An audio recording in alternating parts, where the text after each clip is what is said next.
त्याच्यामुळे हा विषय वाझे आणि परमबीर सिंग यांच्यावरती अटकून चालणार नाही.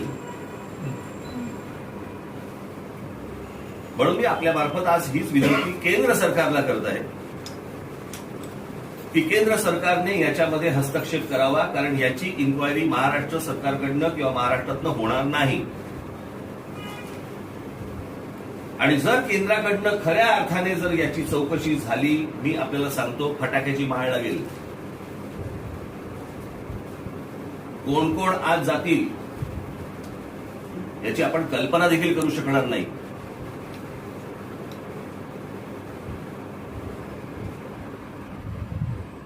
ज्या मुकेश अंबानींच्याकडे स्वतःकडे आता त्यांची जी सिक्युरिटी आहे त्याच्यामध्ये इस्रायली लोक आहेत. तुम्हाला इस्रायलची जी सिक्युरिटीची लोक असतात ती किती कशा प्रकारची असतात याची आपल्याला सगळ्यांना जाणीव आहे, कल्पना आहे. त्यात मी जर चुकत नसेल तर मुकेश अंबानींना जी इतर पोलीस सिक्युरिटी आहे ती मध्य प्रदेश सरकारची आहे. ती मला अजूनपर्यंत कळलेली आहे की मध्य प्रदेश सरकार इथल्या व्यक्तीला कसं काय संरक्षण देतात ते. तरी 6-7 त्यांच्याकडे रेंज रोवर आणि त्याच्यामध्ये ते पोलीस सगळे बसलेले असतात. आपण जर समजा अटामाऊंट रोडला गेला तर आपल्या लक्षात येईल की तिकडे कशा प्रकारची सिक्युरिटी. अशा प्रकारच्या एखाद्या रोडवरती एक गाडी 24 तास उभी राहते आणि त्याच्यातलं पत्र जर समजा वाचलं आपण, म्हणजे एखादा माणूस काय पत्र लिहितोय की तुमच्या खाली आम्हाला बॉम्ब फोडायचा आहे. नीता भाभी आणि मुकेश भैया, धमकी देणारा माणूस आदराने बोलतो का हो की साहेब तुमची वाट लावतो बघा. तो साहेब कशाला बोलेल. आणि ते पत्र, त्या पत्राचा जर समजा तुम्ही नीट टोन पाहिलात तर दाखवलं गेलं असं आहे की एखादा गुजराती माणूस जसं हिंदी बोलतो तशा प्रकारचा त्याचा तो टोन त्या अख्ख्या पत्राचा. गुड नाईट असं त्याच्यामध्ये लिहिलेलं आहे. NIT, नाईटचं स्पेलिंग NIT असं लिहिलेलं आहे त्याच्यामध्ये. नीट लावली असणार. असं धाडस हे पोलीस करू शकत नाही. परस्पर अशा प्रकारची गोष्ट. त्याच्यामध्ये अनेक गोष्टी आहेत की म्हणे अंबानींकडनं पैसे काढायचे होते, त्याच्यामुळे ह्या सगळ्या प्रकारच्या धमक्या बिमक्या. अंबानींकडनं पैसे काढणे इतकं सोपं आहे का. बरं, ज्या मुख्यमंत्र्यांचे अंबानींशी इतके मधुर संबंध आहेत तिकडे पोलीस पैसे खायला जातील का. पोलीस खात्यात तरी राहतील का.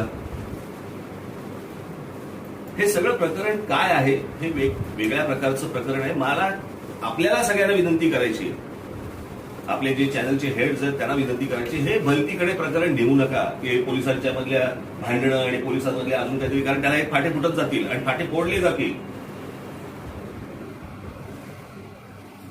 याचं जे मूळ प्रकरण आहे की ही गाडी ठेवली कशी काय गेली, कोणाच्या सांगण्यावरून ही गाडी ठेवण्यात आली, याची माझी विनंती आहे. केंद्र सरकारने याच्यामध्ये तात्काळ हस्तक्षेप करावा, अन्यथा लोकांचा पोलीस प्रशासन सरकार या सगळ्या गोष्टींवरचा विश्वास आज उडालेला आहे.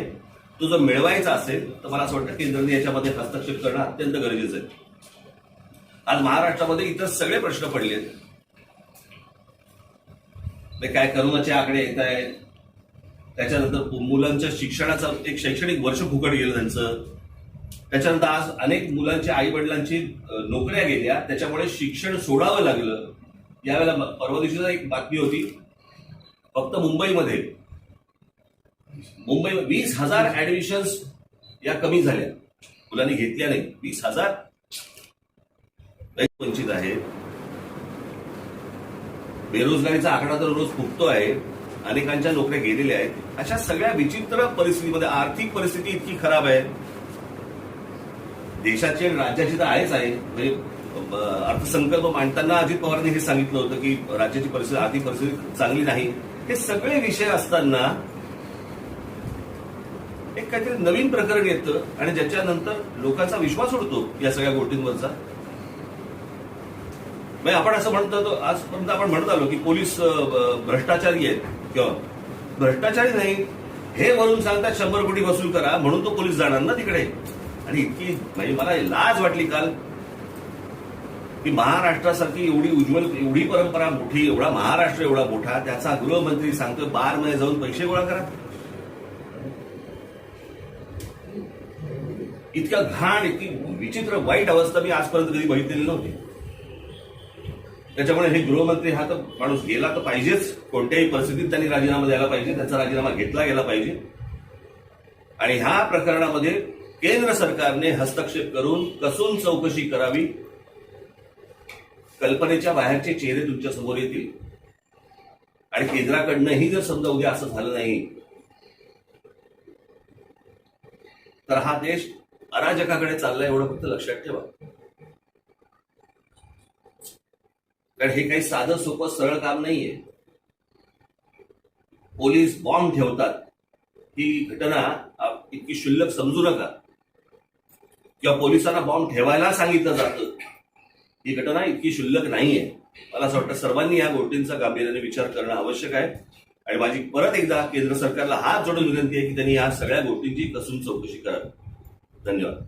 थोड़ा हिंदी दो तीन लाइन सर, पूरा देश सुन रहा है सर, आपको थोड़ा सर ये थोड़ा सा बताएं.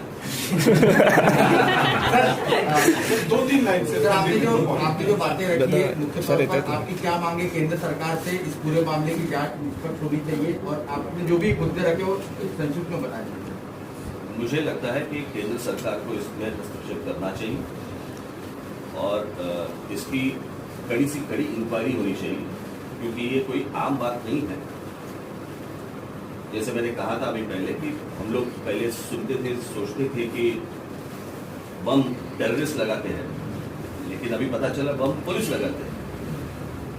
पुलिस बम रखते हैं और कोई भी पुलिस हो, पुलिस कमिश्नर हो या और कोई भी हो, किसी की भी हिम्मत नहीं होगी किसी के इंस्ट्रक्शन के बिना कि पुलिस ये काम करे. उनको जरूरत भी नहीं है, पुलिस डिपार्टमेंट को कोई जरूरत भी नहीं है. और किसके घर के बाहर, जो देश का सबसे बड़ा उद्योगपति है, उनके घर के बाहर, जिनकी एक इजरायली सिक्योरिटी है और मुझे लगता है कुछ मध्य प्रदेश की भी उनके पास सिक्योरिटी है, ऐसे मुझे कुछ पता चला है. उस रोड पे आप 1-2 बार गए तो आपकी इंक्वायरी भी हो सकती है. वहां पे एक 24 घंटे गाड़ी खड़ी रहती है एक बम लेके, और उसमें एक लेटर रहता है जिसमें मारने की एक रिक्वेस्ट होती है कि मैं आपको मारने वाला हूं, प्लीज आप तैयार रहिए. ऐसे कभी आज तक महाराष्ट्र में हुआ नहीं. जिन्हें बाहर की जो स्टेट्स है वो आज तक महाराष्ट्र का एग्जाम्पल देते हैं. हम लोग कहते थे कि भाई स्कॉटलैंड यार्ड की जो पुलिस है उसके बाद मुंबई की पुलिस आती है. मुझे लगता है दुनिया भर में कहीं भी आप जाओ, किसी भी देश में जाओ, मुंबई पुलिस जैसी कोई पुलिस नहीं है. उन लोगों की, इन राज्यकर्ताओं ने, इन पॉलिटिशियंस ने ये हालत कर दी है कि लोग उनके ऊपर उंगली उठा रहे हैं.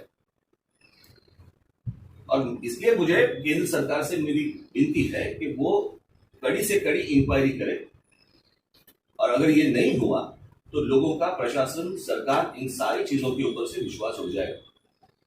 सर, लेटर को लेकर आपकी क्या प्रतिक्रिया है? गृह मंत्री हूँ, अभी तो मुंबई पुलिस कमिश्नर ने कहा है, वो जो गृह मंत्री रहते हैं, होम मिनिस्टर जो होते हैं, वो राज्य के होते हैं. बाकी मुझे नहीं पता अभी तक कि बाकी के जो शहर है, वहां के जो कमिश्नर है, उनको क्या बताया है. बाहर से सिर्फ मुंबई में नहीं है. तो अभी तो ये शुरुआत है, और मुझे लगता है कि ये पूरा ये जो प्रकरण है वो आप कहीं और मत लेके जाइए. मुझे लगता है कि बम की गाड़ी किसने रखने के लिए कहा, वहां पे रखने के लिए कही है, वो मुझे लगता है बाहर आना चाहिए. बस सर इस्तीफा दे देना चाहिए इमीडिएटली. नहीं दिया तो लेना चाहिए, और इसकी इंक्वायरी महाराष्ट्र राज्य में नहीं हो सकती. सर, मुख्यमंत्री का अब तक इस पूरे मामले पर कोई बयान सामने नहीं आया. मुझे अभी तक पता नहीं चला है कि मुंबई पुलिस कमिश्नर को निकाला गया. कुछ तो कारण चाहिए ना कि मुंबई पुलिस कमिश्नर उस बम कांड में कुछ उसमें इन्वॉल्व थे, इसलिए उनका ट्रांसफर किया. ट्रांसफर क्यों किया? अगर आपने निकाला है तो कुछ चीज तो होगी जिससे आपने निकाला है. अगर निकाला है तो इंक्वायरी क्यों नहीं हुई, ट्रांसफर क्यों हुई? सर, अब तक गवर्नमेंट की ओर से कोई रिस्पॉन्स नहीं सीएम ने आपका कुछ उत्तर देखिए, दिया? मैंने अभी भी जो बात कही यहाँ पे वो मैंने राज्य सरकार से नहीं कही। मैंने जो मांग की है वो केंद्र सरकार से की है। मुझे लगता है कि केंद्र से कोई ना कोई रिस्पांस आ ही जाएगा, मेरे बोलने से नहीं। लेकिन मुझे लगता है कि ये इतनी छोटी बात नहीं है। एक गाड़ी में बम भरा हुआ है, बम रखे हुए हैं और एक उद्योगपति के घर के बाहर खड़ी है गाड़ी, ऐसे ये सीधी बात नहीं है। तुम्हाला हेच सांगायचं, दुसरीकडे वळवू नका. समजा असले तर नंतर शोधू. पहिली गाडीत बॉम्ब पुढे ठेवायला सांगितले ते पहिले शोधू. सर, अनेक जण मागणी करतायत की सरकार बरखास्त केलं जावं किंवा राष्ट्रपती राजवट लागू. प्रकाश हे बघा, हे आंबेडकर झालं सगळं पॉलिटिकल, हे सगळं झालं राजकीय. सरकार बरखास्त करा आणि मग अजून काही राष्ट्रपती राजवट लावा. यातनं गुन्हेगार निघणार आहेत का बाहेर, मिळणार आहेत का?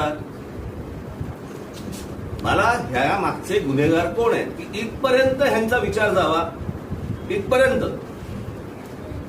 की जो विचार अतिरेकी करतात तो विचार करायला ह्यांनी पोलिसांना भाग पाडलं. ते कोणी भाग पाडलं? ही छोटी गोष्ट नसून ही खूप मोठी गोष्ट आहे. उद्या जर यातनं काही झालं नाही, अनेकांच्या घराबाहेर गाड्या उभ्या राहतील आणि ज्याच्यात जिलेटिन सापडतील. परमवीर सिंगाणी सर.